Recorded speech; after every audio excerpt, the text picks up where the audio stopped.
সংবিধান সংস্কার পরিষদের শপথ গ্রহণে অংশ না নেওয়ার সিদ্ধান্তকে কেন্দ্র করে বিএনপির বিরুদ্ধে দ্বিচারিতার অভিযোগ উঠেছে। রাজনৈতিক বিশ্লেষকরা বলছেন, সংবিধানের ব্যাখ্যায় সুবিধাজনক অবস্থান গ্রহণ করেছে দলটি।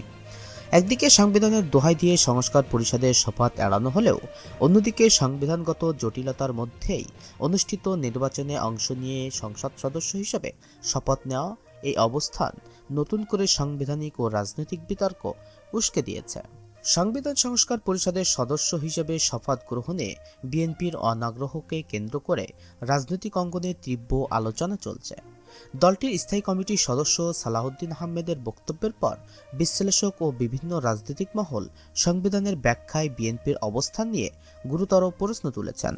সমালোচকদের মতে, বাংলাদেশের সংবিধানে গণ অভ্যুত্থানের মুখে কোনো প্রধানমন্ত্রী দেশ ত্যাগ করলে রাষ্ট্র পরিচালনার কাঠামো কি হবে সে বিষয়ে সুস্পষ্ট নির্দেশনা নেই। এই যুক্তিতে কেউ চাইলে দাবি করতেই পারে, সাংবিধানিকগতভাবে শেখ হাসিনাই এখনও বৈধ প্রধানমন্ত্রী। ফলে পরবর্তী রাজনৈতিক বন্দোবস্ত, অন্তর্বর্তী সরকার এবং নির্বাচন সবকিছুই সাংবিধানিক জটিলতার মধ্যে পড়ে। তারা আরও বলেন, সংবিধান অনুযায়ী ত্রয়োদশ জাতীয় সংসদ নির্বাচন হওয়ার কথা ছিল 2028 সালের শেষের দিকে, অথচ সেই সময়ের আগে নির্বাচন অনুষ্ঠিত হয়েছে। একই সঙ্গে সংবিধানে অন্তর্বর্তী সরকারের ব্যবস্থা স্পষ্টভাবে উল্লেখ না থাকায় এই সরকারের অধীনে অনুষ্ঠিত নির্বাচনও সাংবিধানিক প্রশ্নের মুখে পড়েছে বলে মত দিচ্ছেন বিশ্লেষকরা।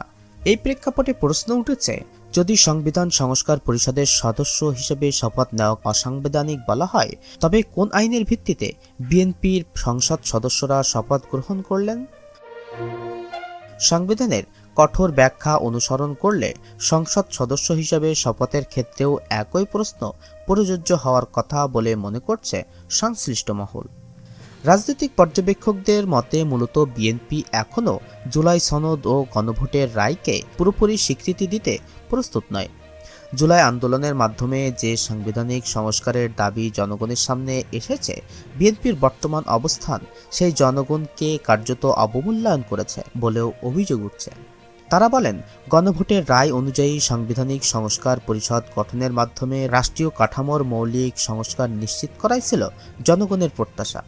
এখানে প্রক্রিয়াগত অজুহাত তুলে শপথ এড়িয়ে যাওয়া গণতান্ত্রিক চেতনার পরিপন্থী। বিশ্লেষকদের মতে এটি শুধু একটি শপথের প্রশ্ন নয়, বরং রাষ্ট্র পরিচালনায় ভবিষ্যৎ কাঠামো, গণভোটের মর্যাদা এবং জুলাই সনদের বাস্তবায়ন নিয়ে বিএনপির রাজনৈতিক সদিচ্ছার বড় পরীক্ষা। এ বিষয়ে বিএনপির পক্ষ থেকে বলা হয়েছে, তারা সংবিধানের বাইরে গিয়ে কোনো সিদ্ধান্ত নিতে চায় না এবং আইনগত কাঠামোর মধ্যেই চলতে চায়। তবে রাজনৈতিক বিশ্লেষকরা মনে করছেন, আগাম নির্বাচনে অংশগ্রহণ এবং এখন সংবিধানের কাঠামোর ব্যাখ্যার মধ্যকার এই বৈপরীত্য দলটির অবস্থানকে নতুন করে প্রশ্নবিদ্ধ করেছে।